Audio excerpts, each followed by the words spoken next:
What is going on, guys? Welcome back to the ShockerRacing Garage. We got Kim and James here. And today we're actually not in the garage. Nope, right? And we have some big news for you. Big news. Big news for them, big news for us. Yeah, we're changing things up quite a bit here with our vehicle lineup. We're going to give you a little bit of a taste of that today.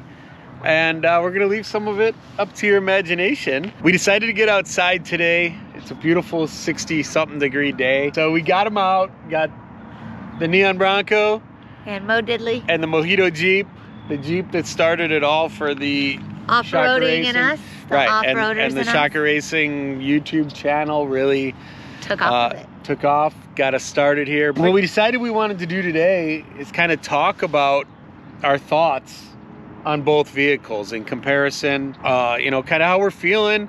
And then at the end, if you stay all the way to the end, we're going to talk about what's getting sold. Jumping right into things here, there's one big thing that you guys may notice right off the bat that we have not shown on the channel yet. But what has changed on the Bronco here, Kim? Oh yes, the soft top, which we love. We swapped the hard top out for the soft top, and I almost think, I can't believe we didn't have it sooner. Right. I don't even like the hard top anymore because the soft top like made this whole entire Bronco what it should be. Right. We have never been soft top people. We've always liked hard tops on our Jeeps. Mm-hmm. Luckily for us, my dad had his Bronco with the soft top, and he's been wanting a hard top. So it worked out. We decided to swap tops with my dad. We swapped out. And show it off. Yeah, we're gonna show this off real quick, but we are loving this. We like that it's like solid black, right? The contrast on the orange, the black just looks amazing. And yeah, let's flip this around. Well, I've always enjoyed, like, I love the look of a drop top convertible bunched up on the back of a vehicle. So this is what Kim was talking about right here. She likes kind of how this all like folds back. Yeah, I like into the back here. Folded fabric on top of the wide body. You know, it just looks so cool. And I mean, guys, we got our black pony, which looks amazing. We did just add that, and we got this custom Ford emblem from Emblem City. It's kind of shaded here, but that was James's idea. I love that. You can see it's two-tone, and I think this rear end just looks incredible. All right, we're gonna get started talking about each vehicle and what we love about them because there's just so much to love. But before we do that, I want you to drop in the comments below. Which one do you think we're selling? The Bronco or the Wrangler? All right, so as we compare these two awesome off-road vehicles today, we just want to preface with that we know that some of the things we like or dislike or whatever on each one can be either altered or changed, or maybe even we could have had it had we ordered it differently. But currently, as they stand, with the build we have and what is in the vehicle, minus or plus any kind of mods that we did, we're just discussing what we like about it with what we have right now. All right, so we're gonna start with talking about the Bronco, which there are so many nice features on this. For example, we got the vinyl seating. The marine grain vinyl, and it's so nice. It is actually. I really forget that it's vinyl, not that it matters. We just really do like the leather, but this option is beautiful. It's beautifully done. There's beautiful stitching. It feels nice. Like I was afraid it was gonna feel kind of cheap, like boat seats, but it actually feels really nice. And I love the big screen inside. Yeah, the 12-inch touchscreen is not something that's even an option on the Jeep. So that's one place that the Bronco definitely wins, is the 12-inch touchscreen and some of the technology overall. Yeah. The GOAT modes is really a cool thing. Number one, it's genius marketing, right? Like GOAT modes goes over any terrain. Like they nailed that. Way to go, Ford. Good acronym. Probably one of the best things that they came up with for this whole vehicle is the GOAT mode name, and just the ease of use, just being able to dial it in for the terrain that you're going to be on, you know, whether you're on sand or dirt, mud, whatever it is. This just shows you, like, wow, look at this vehicle. It's going to do all the things you want it to do. Right. So, great marketing right there. That was really smart. But yeah, some of the other technology, like the sway bar disconnect in the middle of an obstacle, that's cool. Trail turn assist is cool. Super cool. Definitely cooler than I thought it was going to be. I did not I really... hated it initially. Hate is a strong word because she didn't know how it worked or what to do. But we weren't sure that it was something we would ever use. Yeah. Turns out the trail turn assist has been awesome for making donuts in the snow. Yeah. Once I got Kim to try it, she was like, we didn't want to stop. No, didn't. But so some of these technology things that Ford put in is actually really cool. I do love that the steering is nice and tight and not as loosey-goosey as the Wranglers, even though we did fix that on Mauve, so it's better. Yeah, we got the upgraded steering box upgrade done, so. But yeah, I do like that. And the overall ride and feel of the Bronco is better, and that's just natural because of the independent front suspension versus the solid axle on the Jeep. Now, I still think I like the feel of the Jeep though, just because of the ruggedness. But for the people that don't like that kind of rugged off-road feel all the time, almost truck feel, the Bronco is for them. Is better for you. You get the best of both worlds. Right. You know, you still get the open top, the open air feel, the capability. Which this is so cool without the bar. It really is so cool. Big open, and the capability of being able to take off your doors, or the capability of being able to store the doors in the back. Yeah, that's nice. You can't do that in a Jeep. So there's a lot going for the Bronco. I think we both prefer the overall look of the Wrangler. Some of it comes down to the fact that it's a classic design. You know, like the Porsche 911s. Yes. They change over time. Slight. But ever so slightly, and keeping that like classic. Yeah. Timeless look. Timeless is the key word. And I think there might be a little bit of familiarity with the Jeep. I mean, all our lives we've seen them. So whether you like them or not, you've seen them. They've been ingrained in your head. And now this comes out and we like it, and it's a very, very nice design. But yeah, there's just something about the Jeep look that we think we might prefer. When speaking of all the design elements, I do love the grille. I love the grille. I love the headlights. Yeah, they did a great job on the lights. Yeah, I mean, it's pretty obvious what they did with the on symbol for the headlights. I don't know, I just love it. It looks great. I like that the turn signal is the horizontal bar that flashes, while the circle is independent from that and it stays lit. I just really like it. And I love that the side mirrors are hooked into the cowl and they don't come off with the doors. It just makes the doors easier to take off. They're not as cumbersome.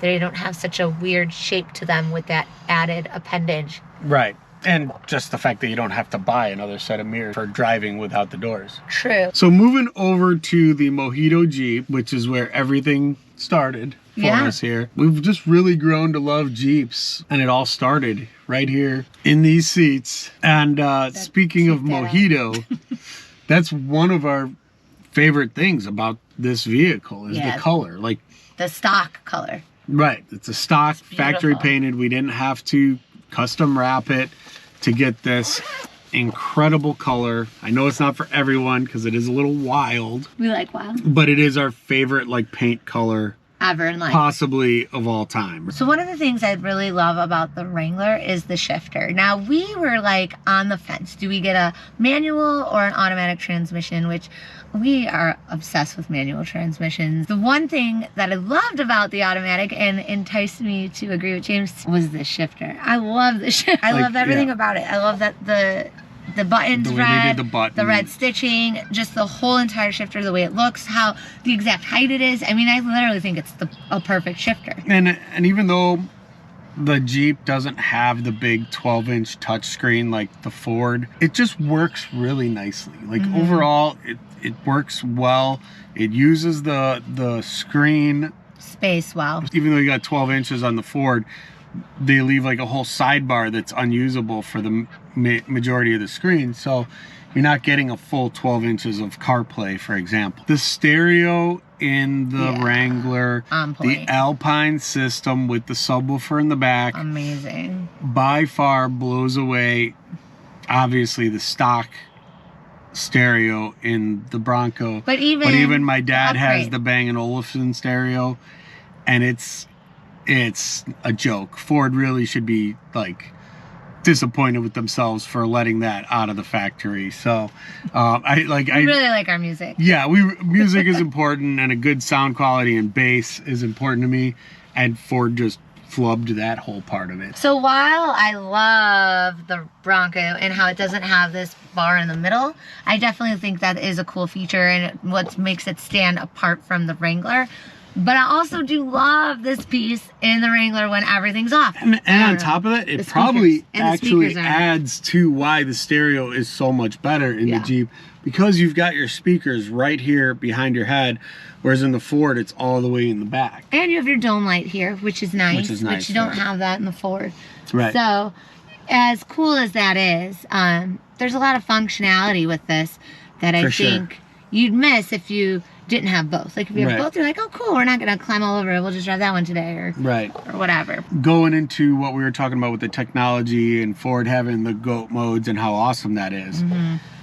A lot of people find it awkward having to actually use, especially this day and age where everybody's used to pushing a button and things are touch screen or whatever, and it's just very easy to use. On the Jeeps, when you actually have to shift the transfer case into 4 high or even 4 low, a lot of people have troubles with it, and it is a little touchy, right? Well, it pops in and out. Right, it is. You think you're in, and then you're out, and you don't even know sometimes. That's another problem. Wait, for whom?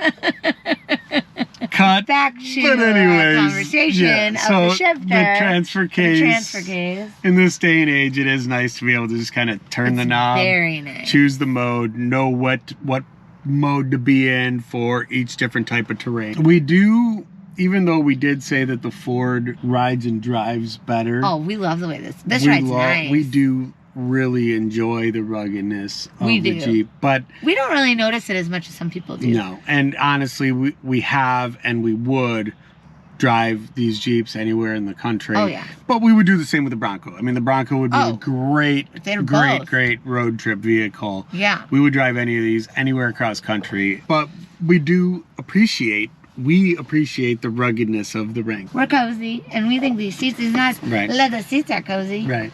So. Now, our friend Dave over at All Terrain Nation, he has told us that the cloth seats just are not as comfortable in the Jeeps. Oh, really? We've never had them in the JLs. Oh. We have never even sat in the JL with the cloth seats, so we can't speak for those. But these leather seats in the JLs and the Gladiator have been amazing. Yeah. Super comfortable. Lots of. I mean, we drove all the way to Arizona. Right. So. 26 hours straight. Yeah, so that's a lot of highway miles. Pretty impressive, right. I think we'd know if it was good or not. Right. Now, as far as drivetrain engines go, we've got the 3.6 liter V6 in the Wrangler, and we've got the 2.7 liter twin turbo V6 in the Bronco. Both are good motors. I like the feel of each of them. The turbo lag is a little weird in the EcoBoost in the Bronco, but I've gotten used to it. It's just, we're not really used to turbo motors, really. But it feels great. It's definitely, like Kim just said, it's so much quicker to the punch. Yeah, it got a lot more spunk to it. Yeah. Which gives it a little more aggressive feel, too. Right. Once you get the turbo spooling up, it really starts to go. It's got a great feel. It really does. It does. Now, we know on the Wrangler, though, that this motor is tried and true. It has been put through the paces. It has been wheeled to death by people all over the country. We're still kind of waiting to see how the Ford engines, not just the 2.7, but the 2.3 EcoBoost motor, how are they going to last? How are they going to hold up? How are they going to take the abuse? And only time will tell on that. So, and because, you know, I'm learning a lot as we go with all this, the motor gets affected by the off-roading.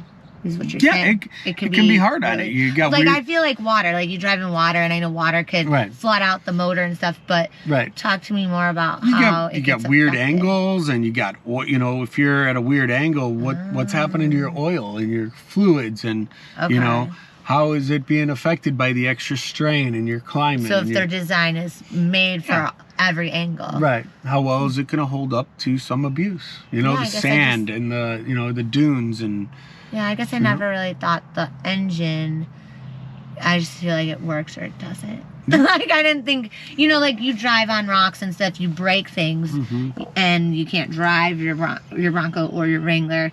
That makes sense to me, but I didn't realize that. Overall, you can tell Bronco did their homework. Yeah. They tried They did a great to job. take a lot of the good from the Wrangler and keep those things, and then they tried to improve upon a lot of them.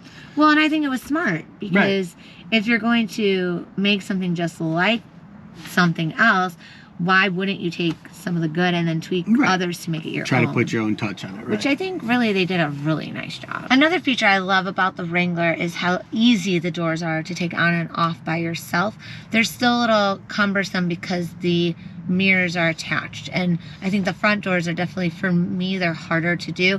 With more experience, obviously I would get better at it, but they're still easier to take on and off by myself than the Bronco. It really comes down to the way that Jeep did the hinge pins. Makes it easy to really align those hinge pins. You can see them. The Bronco's definitely been very cumbersome, very hard to find the pins to align it and get it set into place. And it's hard to even know when you're actually in, like the holes are. And if you're doing it with two people in, it's hard to know. They're also set apart really far too. So it's definitely easier on here for sure to remove the tops and everything quicker. Okay, so with all that being said, it's clear we love things about both vehicles. Yeah, they're very nice. They're both very nice. Very, very nice. We would keep both if we could possibly keep everything forever, right? But bottom line is we can't. And we'd love to change things up. We get brilliant ideas. We're just in love with vehicles. So we have a new idea that's a brewing. Right. Which is going to force us to make a choice. Yep. So let's get out of here and we can drop some bombs on people here.